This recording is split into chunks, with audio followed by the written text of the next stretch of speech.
Happy Halloween!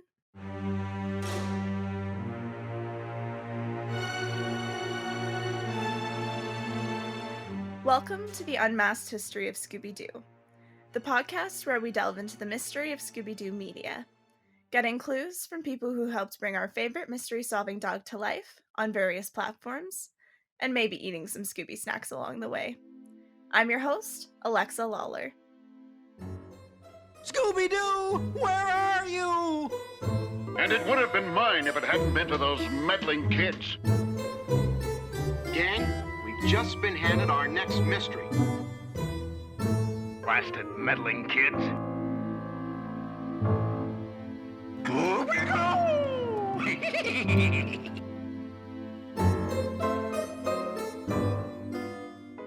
Welcome to the first special, spooky episode of the podcast, which will be focusing on the latest Scooby-Doo movie release, Happy Halloween Scooby-Doo.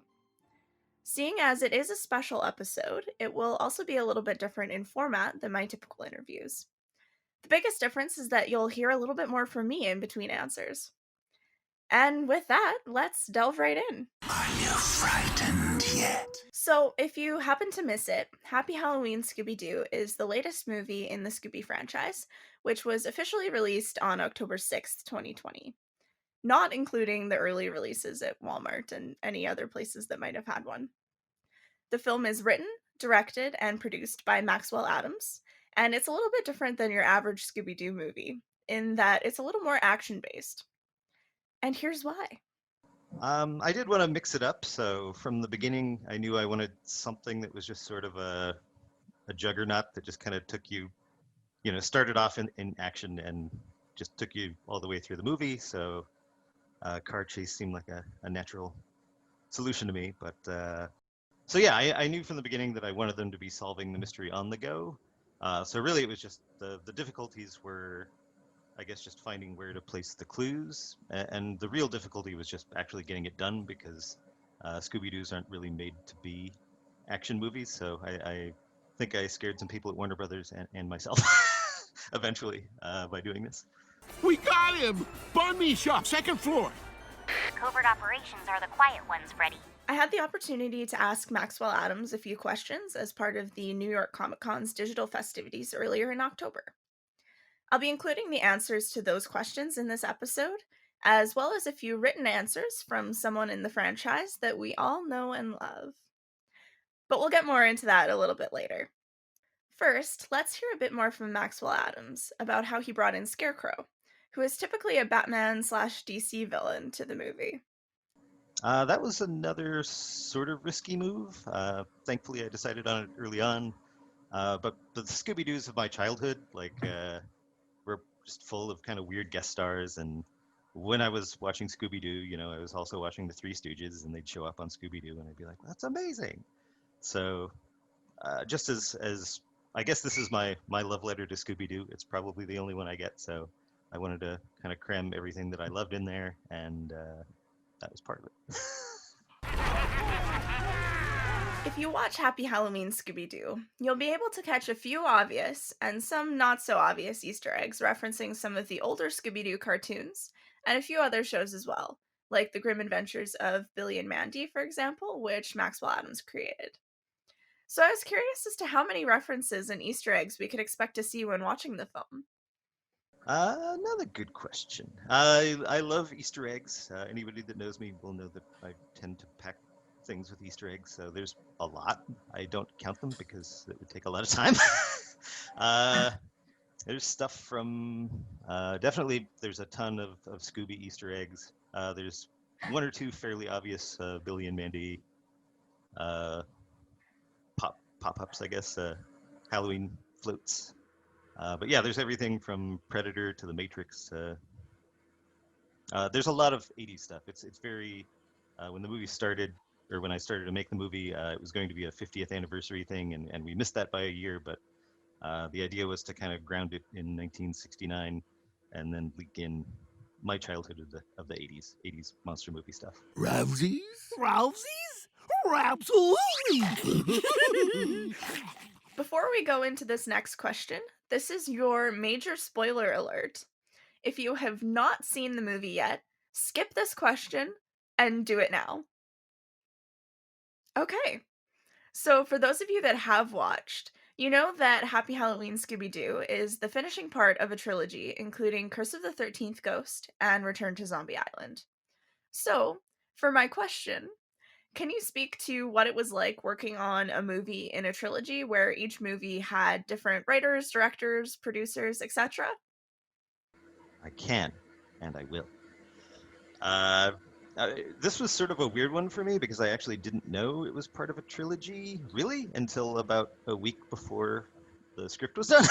So I had gone back and just binge watched as much Scooby-Doo as I could, all the movies and stuff, but I hadn't seen like the 3 or 4 most recent ones because they weren't easily accessible on the shelf at Warner Brothers. And I knew that the spoilers, people. I knew that the bad guy was supposed to be the sheriff, but I didn't know why. I was just like, they want the sheriff to be the bad guy. And they were like, yeah, do it if you can. And I was like, okay. And then I don't even remember how I found out, but it was like we were about to go into production and someone was like, oh yeah, what about the thing with the mystery machine? And I was like, what? So I got the video and I just watched the most recent 2 or 3 back to back, and I was like, well, I can't de-kill the mystery machine, but I can fix a couple other things. That was my journey. We're Mystery Incorporated. This is who we are. This is what we do. Both Velma and Daphne's characters have had interesting developments over the years.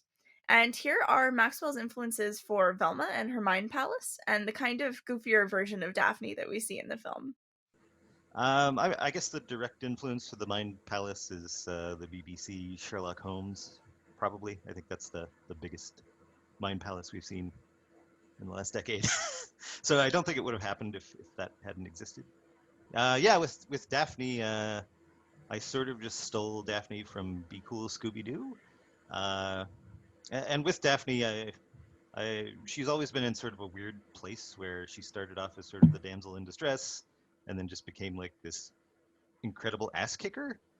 And I when I was watching all the Scooby-Doos, I was like, well, there's 50 years of history. Like, what do I take? And I was like, well, what if I just took it all? Like, what if she's, she gets herself into trouble and she kicks ass, but she's also, got something else going on upstairs. Are you serial? For a majority of these questions, I submitted them by email and they were read out by a moderator. But this next question I actually got to ask myself. So let's cut to one of my usual questions that I always ask in interviews.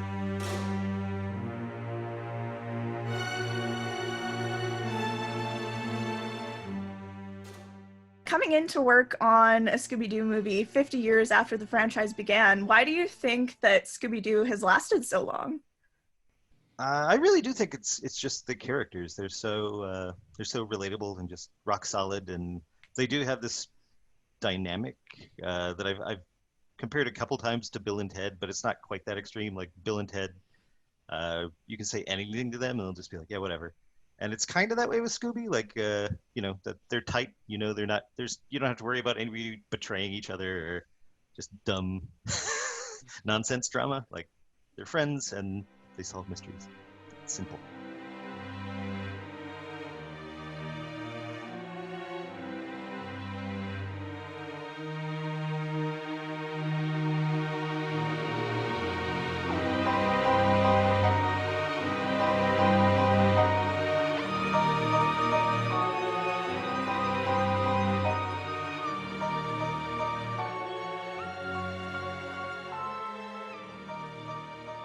And of course, earlier, I mentioned that I had received a few written responses from someone in the franchise that we all know and love.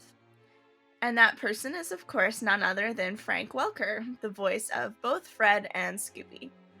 All right, gang. Let's solve this mystery. I sent him a few questions, and here are 2 that were specifically about Happy Halloween Scooby-Doo.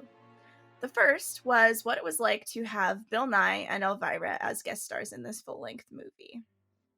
Seeing as it is a written answer, unfortunately, I'm not as talented as Frank and I can't imitate him, but I will do my best at reading these answers out loud. I've had the pleasure of working with both Bill Nye and Elvira, Cassandra, in the past, but did not actually work with them together in the studio on this project. We all worked separately, which is customary nowadays.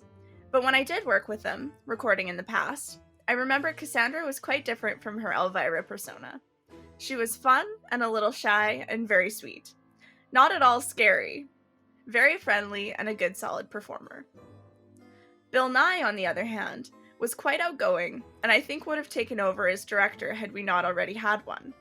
He was full of interesting stories and seemed to really enjoy being part of the Scooby guest list. It is always fun to work with and meet different people. These two guests were interesting and outstanding in what they do, and perfect treats for a Scooby Halloween. And my second question was if he had a favorite moment in the movie for either Fred, Scooby, or one for each. I thought it was a hoot that Freddy got bare-chested Rambo style in this romp. He was funny, over the top, thanks to our wonderful crazy writer Max. It made me laugh. Scooby is just scared as can be, and I am not sure who is more terrified, Shaggy or Scoob. But the two of them managed to get into trouble as always. Of course, being Halloween, there's a lot more food, goodies, and snacks. I guess if I were to sum it up, Rappy Roween! Yummy.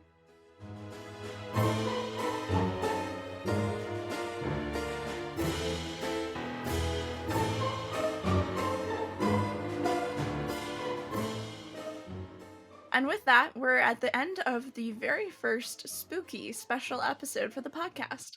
I hope you enjoyed it. A huge thank you to both Maxwell Adams and Frank Welker for taking the time to answer a few questions. And again, thank you guys for listening. For more groovy content, be sure to check at Unmasked SD on Twitter, at Unmasked SD Podcast on Instagram, or at unmaskedsdpodcast.com. You can also find the podcast on Facebook under the Unmasked History of Scooby-Doo. If you liked this episode and want to hear more, also make sure to check those social media channels or the website. Or you can listen to older episodes wherever you like to get your podcast fix. Thanks for listening, and keep an ear out for the next episode. Scooby-Dooby-Doo!